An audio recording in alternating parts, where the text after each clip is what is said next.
This is Pet Life Radio. Let's talk pets.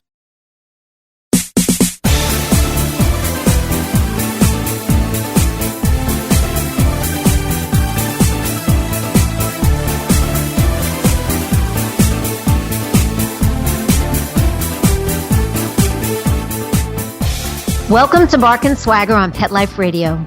I'm Jody Miller-Young, your host. One of the high points of my recent trip to Global Pet Expo was meeting and interviewing a brilliant naturopathic healer, Julie Ann Lee. Julie started the first completely natural vet hospital in Canada years ago and has used her years of research and treating over 35,000 pets to create the brand Adored Beast, which is a line of gut-focused healing supplements for our dogs. I already used her Phytos Flora for my pack. I loved it. So having the opportunity at Global to talk to the source was priceless. What follows is my Global Pet Expo interview with Julie. Her story is fascinating, from her mom who created the first foster program to her journey to the side of pharmaceutically based medicine and the incredible near-death experience she lived through with her young dog that changed her course. This is a don't miss for anyone interested in knowing how to take charge of their dog's health and have a more vibrant, long-living pet. And stick around after the break because we'll have Julie in real time on the phone, giving her expert advice on the most common problems we face with our dog and her no-holds-barred opinion on what we feed them. So don't go away. Grab that favorite beverage. Get comfortable. We'll be right back. Does your dog itch, scratch, stink, or shed like crazy? Come to Dynovite for help. Order a 90-day supply of Dynovite. Dynovite for life. Pick up 2 tubes of Doggo Suds. Get the 3rd tube free. Peppermint, tea tree, lavender, Doggo Sud shampoo. Made with all-natural coconut, jojoba, aloe. Great for healthy skin and soft, shiny coats. But no itchy, harsh chemicals. Lather up, rinse away. Try Doggo Suds. Buy 2, get 1 free. At Dynovite.com. DINOVITE.com.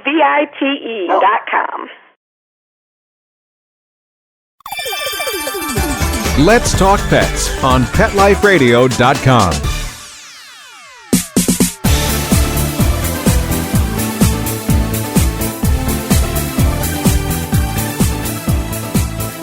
Welcome back. You're listening to Bark and Swagger on Pet Life Radio. I'm Jody Miller-Young.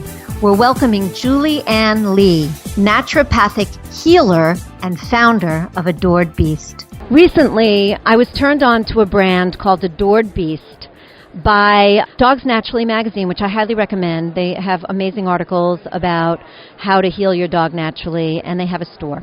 I was very excited because the product that I was turned on to is the only product on the market that is a pre- and probiotic developed from the strains of bacteria in a canine's own guts. It's not going to be dairy. It's not going to be soil-based. It's really something that already lives in your own dog.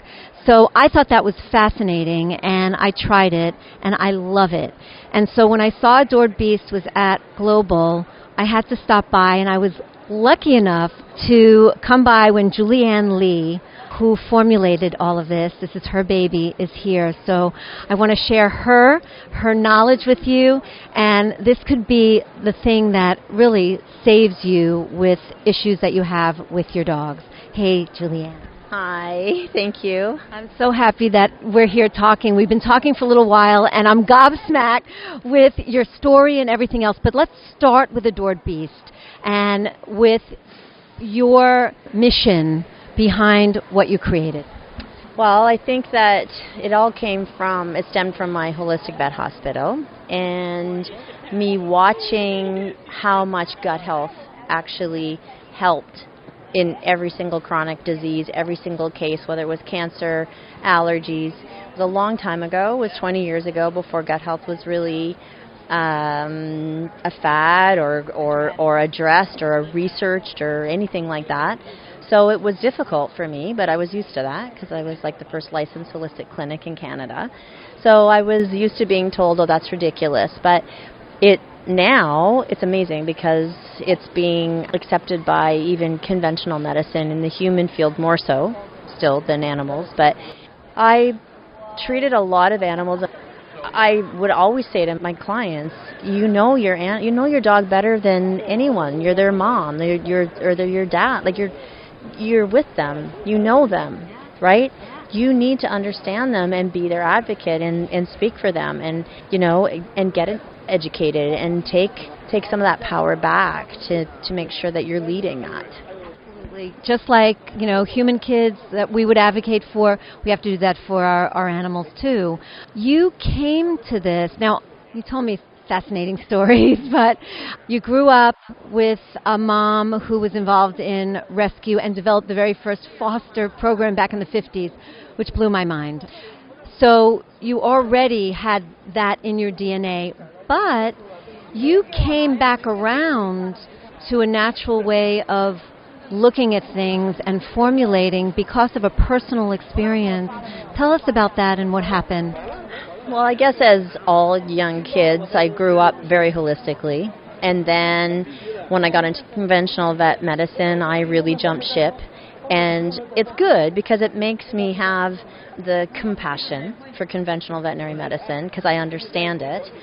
But I started seeing things just derail, right? But I wouldn't see them. Like I was like, no. I have all this education and this is right. And I went from a family that, animals were living, large dogs were living till they were 17, cats were living till they're like 30, to vaccinating everything and yelling at my grandma and my mom for feeding real food and saying to everybody they have to go on conventional medicine and conventional diets and things until my personal dog developed cancer at 4. And I was devastated because I was really steeped in holistic medicine from growing up. And as soon as push came to shove, where it was my own beloved animal, I needed to go with what I knew my gut was true. So I said to my mom, what do I do? And she said, you know what to do. Take her to Virginia, who was our herbalist. And he had a tumor in his colon, and he had a very guarded prognosis, and the tumor was about the size of a large lemon. They couldn't do the surgery on him. They were going to have to resect for 10 days. They were going to resect a large part of his colon, and they just didn't even know how he was going to do. So when I brought him back from that, Virginia started treating him and doing rectal suppositories and the whole 9 yards. We took him back, and they were amazed because the tumor was the size of a walnut, completely encapsulated. They didn't have to resect anything, and he actually lived till he was 16. And that changed my life, and I decided to go to Spain, and the whole 9 yards. I got treated by a homeopath in the hospital because I got sick, and that changed my whole path of what I wanted to do. So I became a human homeopathic doctor, thinking that I didn't want to do animals. It was too hard for me. I loved them way too much, and I didn't know how I would be able to help them. And the minute I walked in school, I knew that I was going to want to do these on animals. So I graduated after a 4-year human homeopathic medicine program, and I went to England and did 3 years with the British homeopathic veterinary surgeons.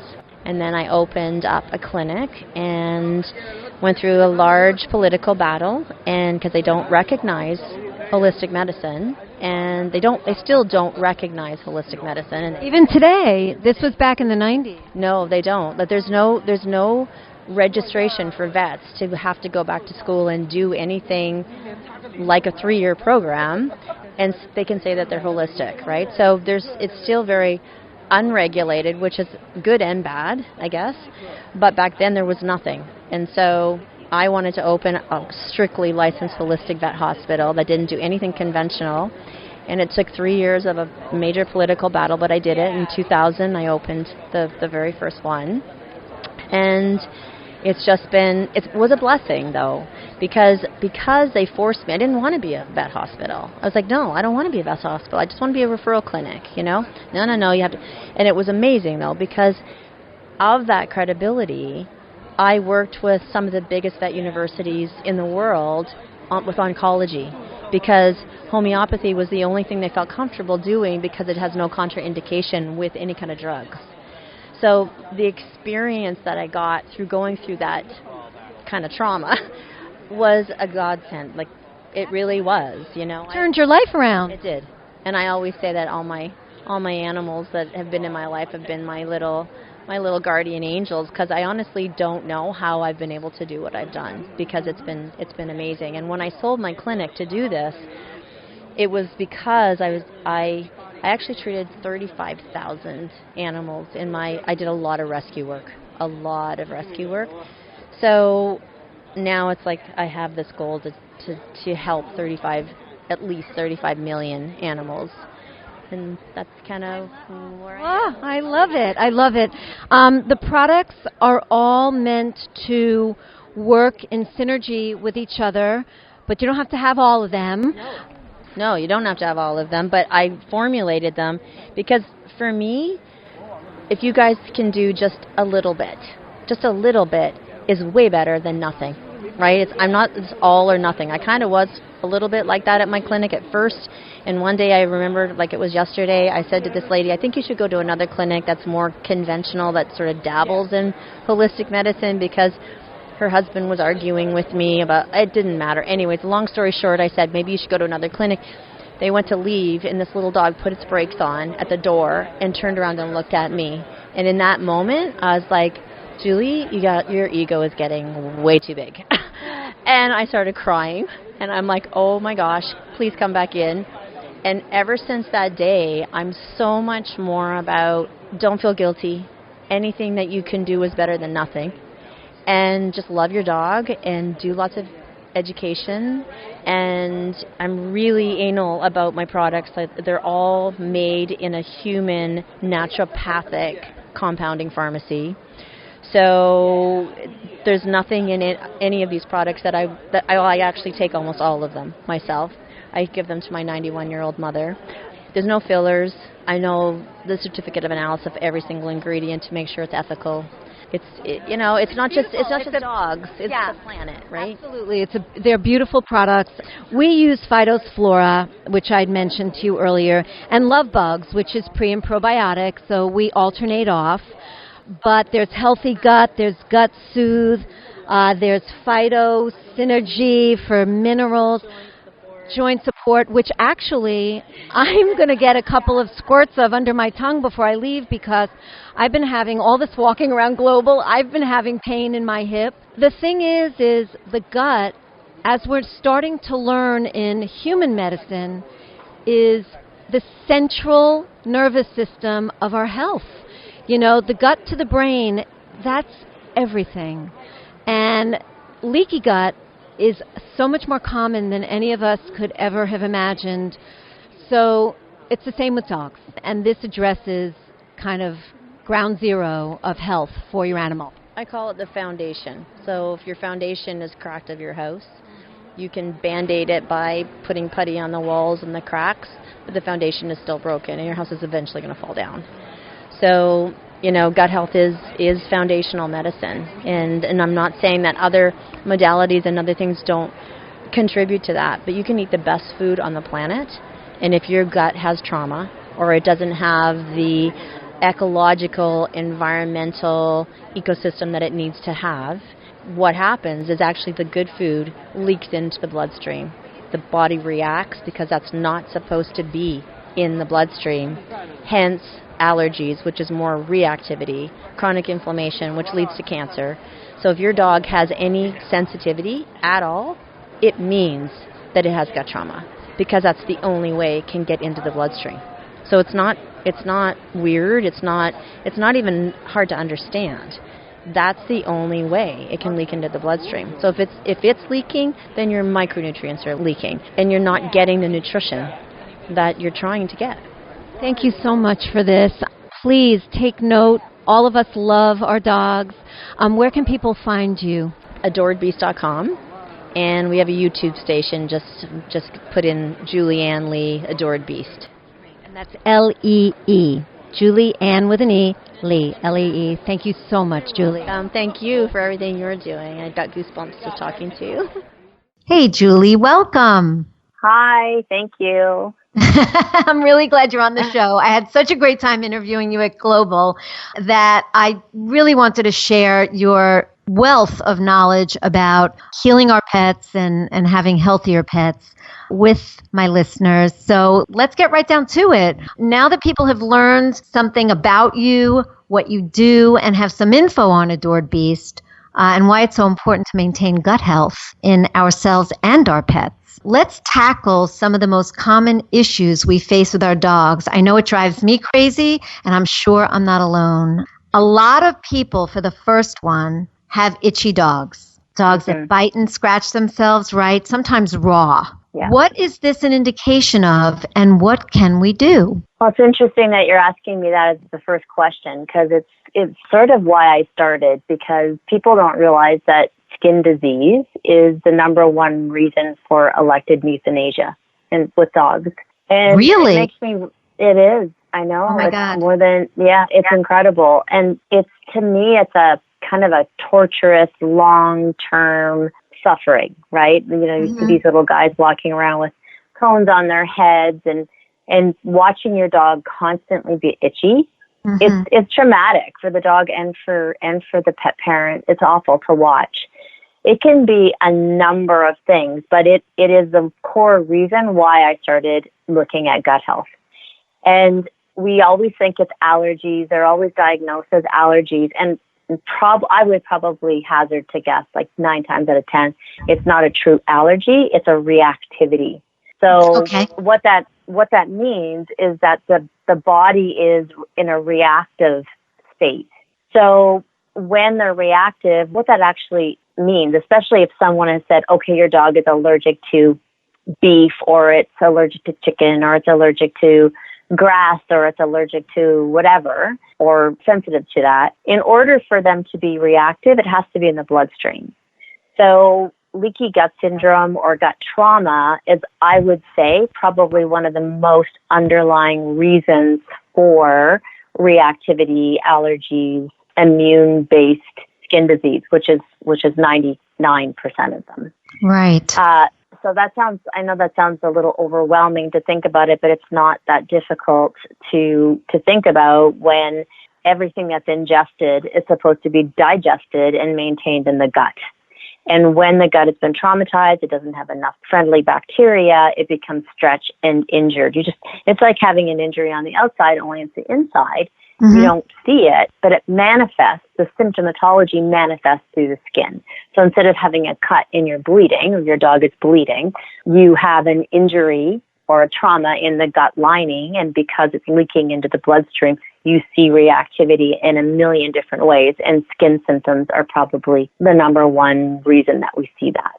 Wow. But, there is a lot of hope, because what happens, and what the really detrimental thing with skin disease is that we see a lot of drug pathology then.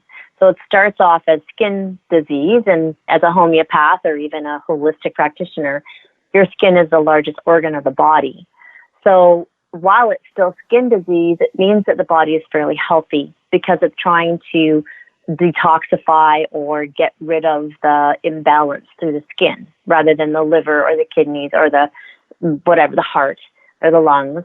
And when I used to see them at the clinic, I would have to be like, okay, what was even the first symptom that even showed with this dog? Because now we're seeing all of this other stuff, which is the complete destruction of the gut flora, because they've been on so many antifungals and antibiotics, and then they just go on this crazy merry-go-round of the skin disease, then the drug pathology, then back to the skin disease, then the drug pathology. So at the end of the day, with skin disease, you have to heal their gut and try and remove as much as you can that would cause a microbiome alteration even on the skin, which is stop using anything that has, antibacterials, antibiotics, things like that topically. Be careful of using, topical flea and tick medication. That is, you're feeling like you're doing the best that you possibly can, but what you're really doing is you're creating an environment for the unfriendly bacteria to not only grow in the gut, but also to grow on the skin on top of that. So you get secondary staphylococcus infections, which looks like the skin disease. Wow, So, I had no idea about that. No idea. Yeah. Okay, go ahead. So it's, try and be aware of what kind of fabric softener you're using, or, what you're washing your clothes in, what your dog is on everything, right? So your dog is lying on the floor. So if you're using floor cleaners that have a lot of bleach in them, or high amounts of antibacterial agents, try to get as green and clean as you possibly can with everything that your dog is touching. That's a big one. The next one is then try and address the gut. That's like ultimately the number one thing. And then, we're probably going to talk about food. I'm not sure, but food is a big one. And if there's something that that they're allergic to, so let's say, and I'm going to use the word allergic very loosely, or reactive to beef, and then try and find a novel protein where while you're healing the gut, the body can then be less reactive, right? So it's in a less reactive state. When you say a novel protein, a protein other than beef, or whatever it is your dog has shown to be allergic to.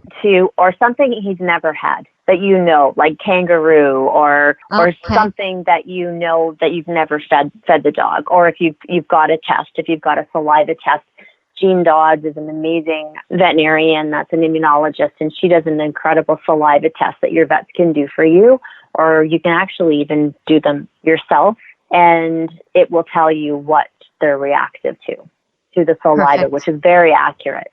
Perfect. Okay, great. So, and what else can we do? So the thing with the gut is, trying to calm it down with slippery elm and something called N-acetylglucosamine and aloe, all the things that calm the lining of the gut down. And like I said from the beginning, try not. What a really amazing thing is? I did a lecture on the microbiome of the skin.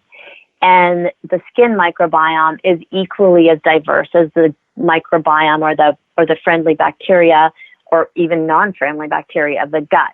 So when you bathe your dog, even if it's a natural shampoo, what you're actually doing is you're making the diversity of the microbiome of the skin unbalanced. So then more yeast can grow, because yeast is natural. It should actually be on the skin, and lots of different scary bacteria should be there, but it should be there in really, really small amounts. So when you destroy some of the friendly bacteria, then other bacteria on the skin will overtake the skin. So I even recommend with people to get some yogurt, like just natural yogurt or kefir, and go and find a really, really, really good probiotic that's got a lot of, like more than 5 bacteria in it. Make almost like a paste, like a mask, and put it on your dog's skin and leave it on. If you can, you'll have to do it in the bathtub, and leave it on for at least 15 minutes and then rinse it off. And is this after you bathe your dog, or instead of bathing your dog? Instead of bathing your dog. Oh. 100% instead of. And I know this sounds crazy, but dirt is amazing. Dirt is amazing for their skin.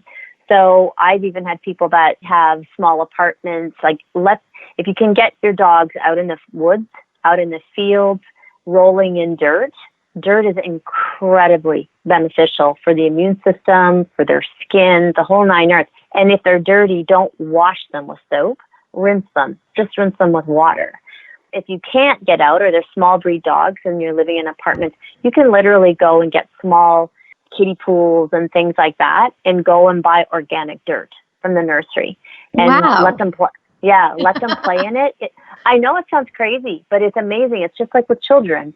They know that children that actually play in dirt have I think it's 15 times stronger biodynamic diversity in their gut, on their skin, and they have less allergies, like less lung stuff, less asthma, and a way stronger immunity. Did not know that.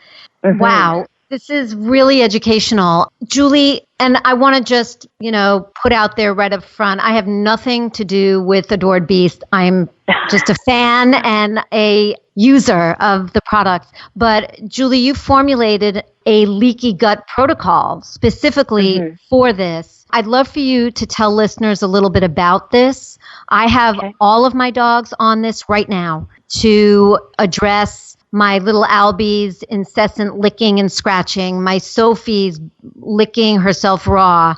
Jasper with his like little circular sores that he gets on his underside, on and off. And they all have something. So I'm on it with them and, well, they're on it. And I'd love for people to know more about this so they can have a choice to seek it out for their dogs. Well, the reason I did a protocol was because, when I first started leaky gut or gut trauma, people thought I flew in on a broom. And now I lecture at vet universities about gut health and dermatology and inflammatory bowel disease and things like that, because it's becoming more and more and more aware and researched. So it's very difficult for the average person to go out and find all of the herbs and nutraceuticals to heal the gut. You would be buying so many things and then trying to find the right amount. Your dog would be eating so much that it probably wouldn't even eat its food.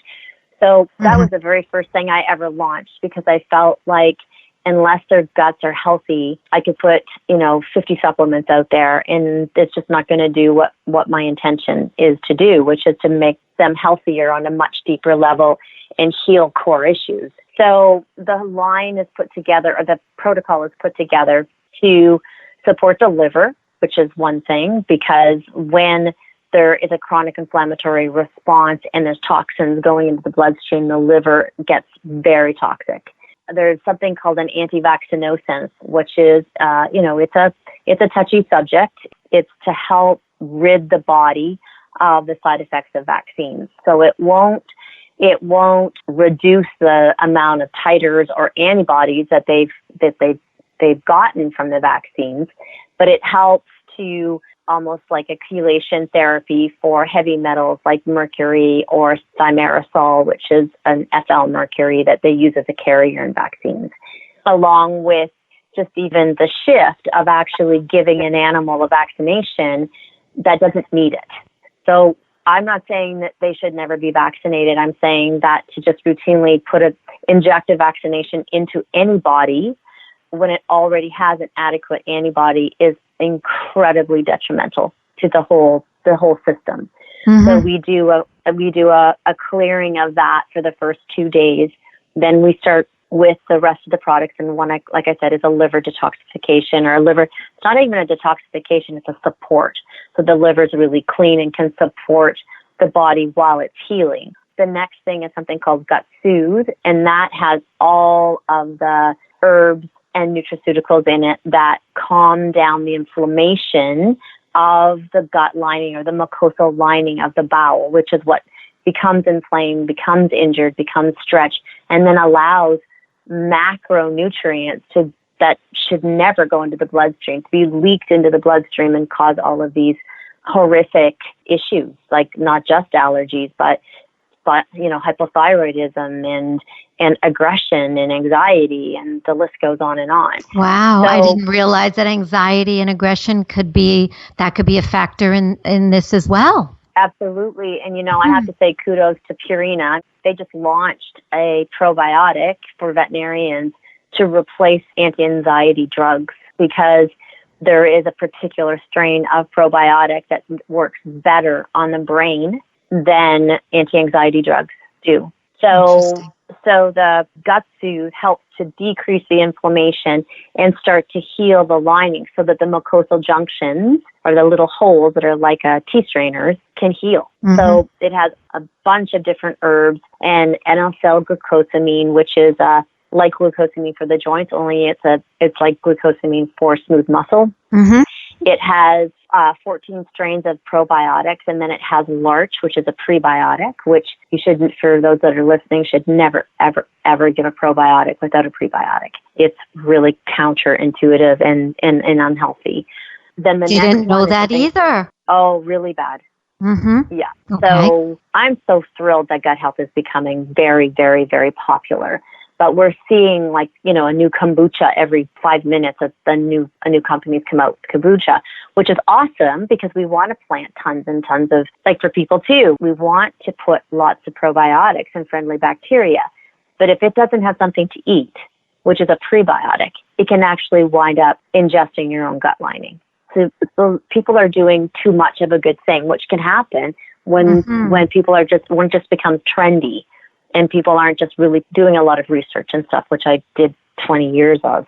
So then there's the digestive enzyme, because what happens is until the gut can heal, we want to break the food down into the smallest micronutrients as we possibly can, so that when it is leaking through, because it's going to continue to leak through for a little bit, we're breaking the food particles down so that when it does, it's not as reactive. And then hopefully the body will become more nutrient dense because they're actually absorbing some nutrition because of the digestive enzymes. Got it. And then there's a homeopathic remedy that's in there that has collagen in it to help repair the lining. It's got calendula to help the epithelial cells grow faster.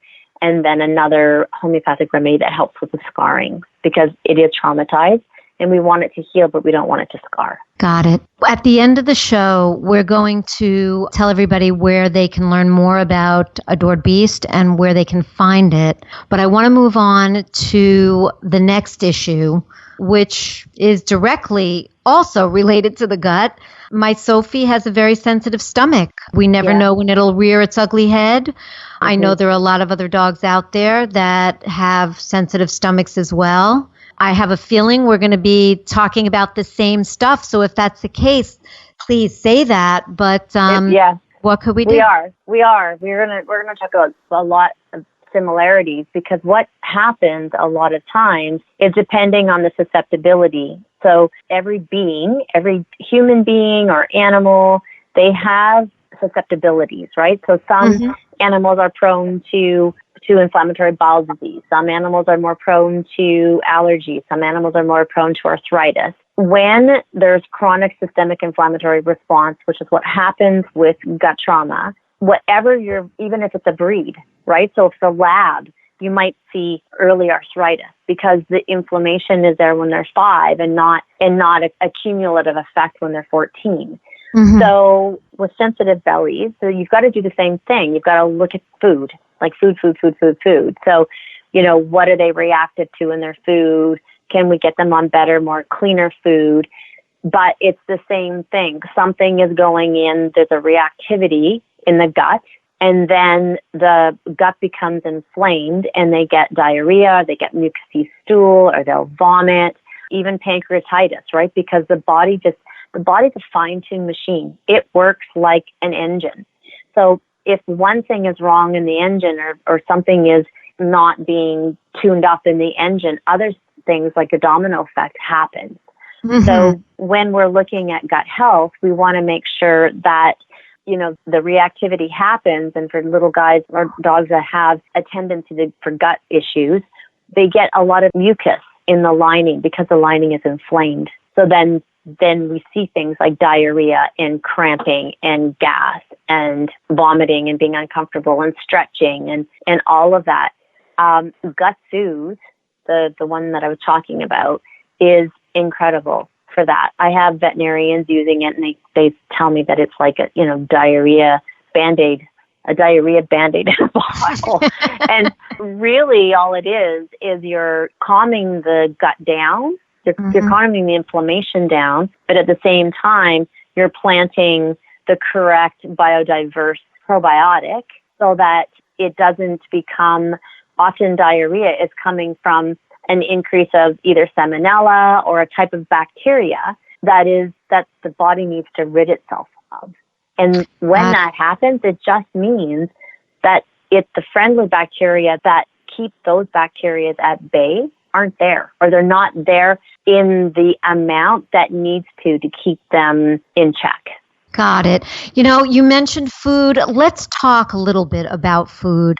It's a highly charged issue. Raw, dry, freeze-dried, fresh. It's enough to send a pet parent's eyes rolling in the back of their heads. We need some practical feedback on how to feed our dogs healthier, but without mortgaging the house. And without having an unrealistic prep, because we don't have time. Nobody has time anymore. Give us some tips. Okay, so we can start from someone that cooks a lot for their kids and the prep is okay.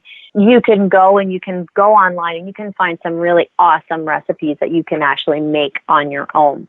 But that's far and few between when people can do that. Everybody's dealing with their children or work, or, no one really does have the Exactly. time. That's right. So you want to look at companies' raw, like to me, raw food, right? It is species oriented. It's what they're supposed to be eating. But you just want to make sure that you do your homework and you find a raw food company that has, at minimal, human grade food and not animal grade food. And you can go all the way up. And my favorite raw is ethical, even over organic. My preference is ethically based.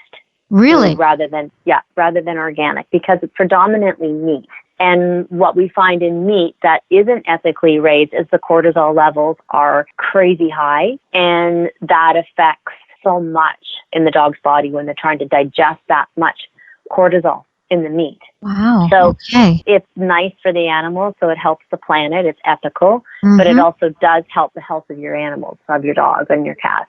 But of your dog, it's that dog. Yeah. Now, there are some people who don't want to deal with frozen raw, because they're either under the impression that their dogs are going to get sick from it, or they just don't want to handle raw food, or whatever. No, it's valid. It's valid, and I had to do that in my own practice, right? I couldn't have everybody, there were lots of different reasons. The practicality part of it is big, right? Or the expensive part of it is big. The part of it of them getting sick that's just not accurate. So if it's that reason, I just hope people can really do their homework to realize that is not accurate. But I completely appreciate the fact that just it's not in your philosophy, or it's maybe in one person's philosophy and not in your partner's philosophy, or you just can't afford it, or it's just not convenient. In which case, there is really good freeze-dry. There's really good dehydrated. And again, just read your labels, make sure it's balanced. Go online, find from the manufacturer, what their practices are. Make sure it's done in a human grade facility so that you know that it's clean and that it's balanced. Make sure that it says balanced on it. And those are awesome. So for me, it would be raw, freeze-dried, then dehydrated. Then it would be a really good quality kibble that has no grains. And again, you can find it all the way from organic to ethically raised dry food. And that's another reason why I made Healthy Gut as a product that is a standalone. Because the problem with dry, and this is easy to fix, is that the bioavailability is very, very, very low, because animals they digest their food when it's wet at the same time. So their absorption rate through the blood of their prey is what helps them absorb the bioavailability and the nutrients. So when you're feeding a dry food and their gut is so short, the probability of them actually digesting the awesomeness that they put in some dry food with good quality companies is low, because it just can't stay in their guts long enough for them to digest it. So what I do as a tip for people is go and buy bone broth, which is not dangerous at all because it's cooked. You can go and buy some frozen bone broth, and then defrost it, refreeze it in an ice cube tray so that you can pop a couple out depending on the size of your dog. Warm them up, pour it over your food, your dog's food, let it sit, and then add Healthy Gut, add some digestive enzymes. And it can take the bioavailability and the digestibility of that food from maybe 45% up to like 85%. Wow. And you'll see the difference in your dog's coat, because it's actually getting the nutrients that's in the food. So, and then along with that, add fresh vegetables, add some really good cooked vegetables. Like if you guys are making vegetables, set it aside for your dog. If you're eating meat that doesn't have sauces on it, not a lot of salt or fat, cut it up and give them some of your meat. Add along with their food. Yes, absolutely. It's like saying that, a little bit is not good. A little bit is still good, no matter how you want to slice it or dice it. And it's very good. And when you think of what we're saying to people, which is shop on the outside of a grocery store, right? So you go in a grocery store, you want to shop on the outside like 3 times your shopping than you do in the middle, which is all your processed food. I didn't know that, but okay. Yeah, well, like the Canadian food guide for people is saying, stop eating processed food, start eating fresh food that helps fight free radicals and cell damage, right? Because dead food is dead food. Yeah. Live food feeds your body. Well, a cell is a cell, whether you're a dog, a pig, a cat, a horse, a human, it doesn't matter. And what causes cell death is exactly the same. So if you're in the mindset of eating healthier for yourself and more real fresh food, the same holds true for your dog. But you wouldn't go and give it bacon fat and give it pancreatitis, right? You want fresh foods that are fresh meats that aren't really fatty. You want fresh vegetables, and you can add that to your dry food. But the bone broth, making it wet or so that it soaks it up and adding a really good digestive enzyme to it will make a huge difference. Huge if you can't do raw. That's wonderful. Thank you, Julie. I feel like we've just scratched the surface and we can do, hours on this, and I would love to because I've learned so much, but we have run out of time, unfortunately. No, it's amazing. It's been so wonderful having you on the show. I hope listeners now have more tools in their arsenal to be even better pet parents. Where can people learn more about you and your products and find Adored Beast? I have a lot of videos that are just in health in general, right? And not just for the products. And that's Adored Beast on YouTube. If you just put Adored Beast Apothecary in, it'll come up with all the videos. And then it's just www.adoredbeast.com. Wonderful. Perfect. Dogs Naturally magazine has lots of my articles. So, they're great. I love them. Yeah. Yeah, that's awesome. how I discovered you, actually, through Dogs Naturally magazine and their market. And that's where I first bought Fido's Flora and Love Bugs. And then I met you. So, yeah. Well, they have awesome blogs, lots of good free information. They're a really good resource. They are. For parents, yeah. Julie, thank you so much. Again, an incredible wealth of knowledge and information, and it's if we can do even a fraction of what you suggest, it would make a difference in our pets. So, everything. Yeah, I am. I hope all of you can too. Thank you all for listening. Thanks to our producer, Mark Winter, who makes us sound so good. Thank you, Mark. My passion is living stylishly in animal rescue. So tune in next time to discover the designers, home decor, styles, and rescue stories I love. And don't forget to visit me on barkandswagger.com, where you'll find great fashion, shelter stories, and more. And today was definitely more of the more. Thank you, Julie. Thank you for everything that you're doing with rescue and stuff. It's amazing. Thank you for what you're doing. It's Mutual Admiration Society. So until next time, everyone, when fierce fashion calls, bark and swagger. Let's Talk Pets, every week on demand, only on PetLifeRadio.com.